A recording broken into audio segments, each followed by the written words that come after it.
Sebuah rekaman video amatir menunjukkan detik-detik serangan yang terjadi di Nabatiyeh, Lebanon Selatan.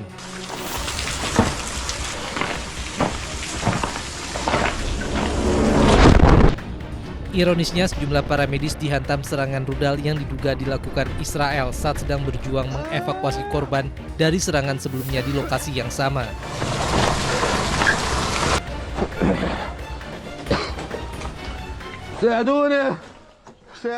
Dua para medis yang menjadi korban serangan terluka, namun tetap merekam kejadian tersebut meski sambil berteriak dan berjalan tertatih menerobos kepulan asap serta puing-puing bangunan.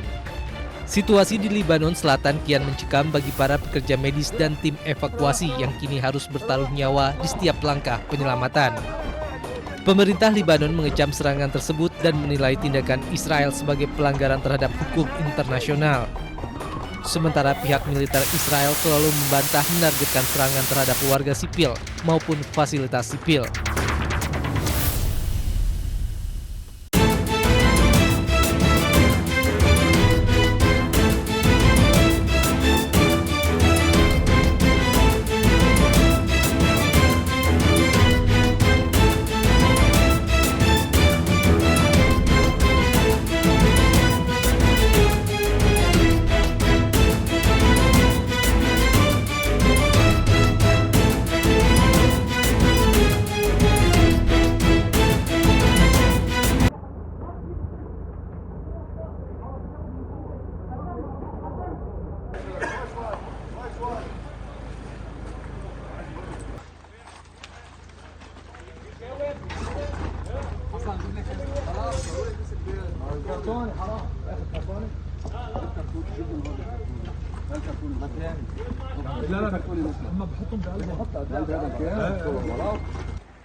محمد لا طيب البيت طيب البيت هو اللي ضل كان عنده اذا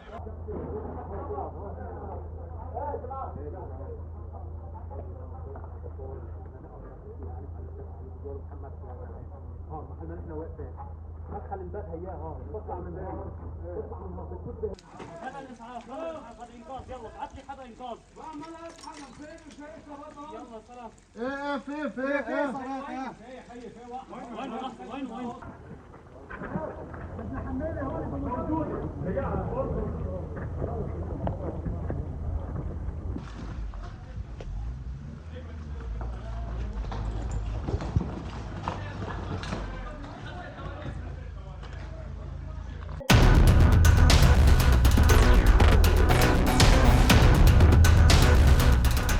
Mantan konsultan teknologi Kemendikbudristek Ibrahim Arif terseret pusaran korupsi pengadaan laptop berbasis Chromebook. Ibrahim dinilai jaksa ikut memberikan kajian teknis terkait penggunaan laptop Chromebook periode 2020-2022. Atas tuduhan itu, Ibrahim dituntut 15 tahun penjara dan uang pengganti 16,9 miliar rupiah serta subsidi 7,5 tahun penjara. Namun Ibrahim Arif membantah tuduhan jaksa dan menduga adanya upaya kriminalisasi. Dugaan kriminalisasi muncul lantaran Ibrahim merasa tak pernah terlibat langsung dalam pengkajian pengadaan Chromebook, melainkan hanya sebatas pemberi masukan tanpa wewenang pengambil kebijakan. Yang kita berhasil luruskan adalah adanya misrepresentasi yang sistematis, seakan-akan Chrome itu adalah arahan saya. Padahal sudah nyerahin semua ke kementerian, dan yang saya kasih adalah masukan plus minus dua-duanya, wanti-wanti juga secara teknis kalau mau Chrome harus ada pengujian teknis dulu. Ini nggak pernah dilakukan oleh kementerian. Puncaknya, ini saya baru tahu sekarang ya, ternyata nama saya dimasukin ke SK. Tapi memang dari upaya-upaya yang muncul adalah upaya sistematis untuk seakan-akan semua ini adalah arahan dari saya. Seakan-akan saya punya tugas atau kuasa untuk mengawasi pengadaan gitu misalnya. Padahal kayak misalnya honor SK itu saya nggak pernah terima sama sekali. Tugas-tugasnya saya nggak pernah ada berita acara serah terima, saya ngerjain tugas ini nggak pernah ada. Itu yang saya bilang bahwa ini adalah kriminalisasi. 11 bulan jalani proses hukum, Ibrahim Arif hari ini hadapi sidang vonis.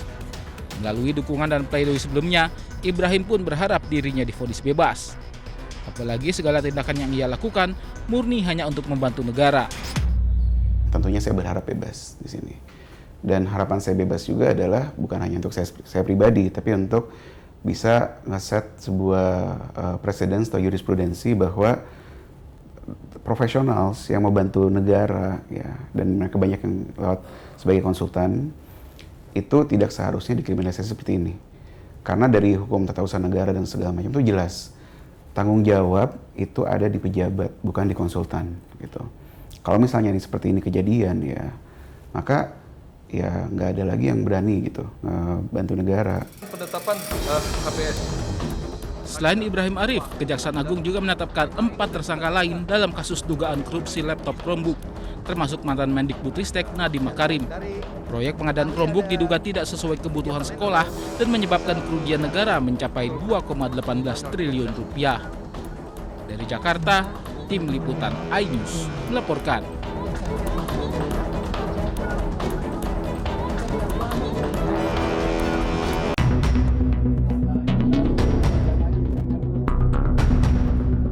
Mantan Mendikbudristek Nadiem Makarim kembali menjalani sidang lanjutan kasus dugaan korupsi Chromebook. Agenda sidang kali ini adalah pemeriksaan Nadiem sebagai terdakwa. Saat ditanyai Ketua Majelis Hakim terkait kondisi kesehatannya, Nadiem mengaku masih dalam perawatan dan akan menjalani operasi pada Rabu mendatang. Majelis Hakim akhirnya mengabulkan permohonan tahanan rumah terdakwa Nadiem Makarim. Akhirnya itu mengucapkan alhamdulillah, saya syukur saya kepada Allah. Saya ingin berterima kasih kepada majelis saya mundur kemanusiaan mereka untuk sudah memberikan pengalihan status menjadi tahanan rumah, di mana saya bisa menjalankan operasi saya segera dan bisa pulang ke lingkungan yang steril.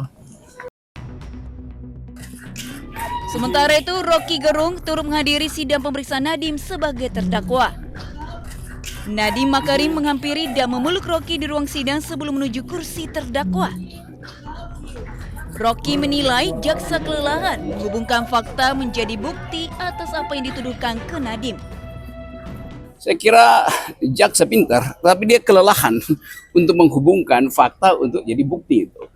Bukti untuk jadi tuduhan, di situ dia gagal saya kira. Saya lihat bahwa misalnya bagaimana misalnya menghubungkan antara satu kecemasan bahwa saudara Nadiem kok membawa masuk tim khusus. Bukankah itu fungsi dari kementerian? Sebetulnya seorang menteri kalau dia lihat kementeriannya bodoh, ya dia bawa yang pintar kan mudah aja. Nah, itu. Menyikapi pernyataan Rocky Gerung, jaksa penuntut umum menilai Rocky hanya menyaksikan jalan persidangan sesaat sehingga tidak bisa menganalisa proses persidangan secara keseluruhan. Sidang 5 bulan, nonton 1 jam, 2 jam, langsung buat statement. Jasa, ya kan? Bagaimana dia bisa menganalisis sebuah peristiwa fakta hukum dengan alat bukti? Justru orang-orang luar itulah yang menjadikan sarana bagaimana Pak Nadiem ini memaksakan untuk menggunakan Chrome. Seperti itu. Sebelumnya, Nadiem diproses hukum atas dakwaan korupsi yang merugikan keuangan negara senilai 2,18 triliun rupiah terkait pengadaan laptop Chromebook di lingkungan Kemendikbudristek 2019-2022. Nadiem diduga telah menerima uang sebesar 809,59 miliar rupiah dari PT AKAB melalui PT Gojek Indonesia. Tim Liputan iNews melaporkan.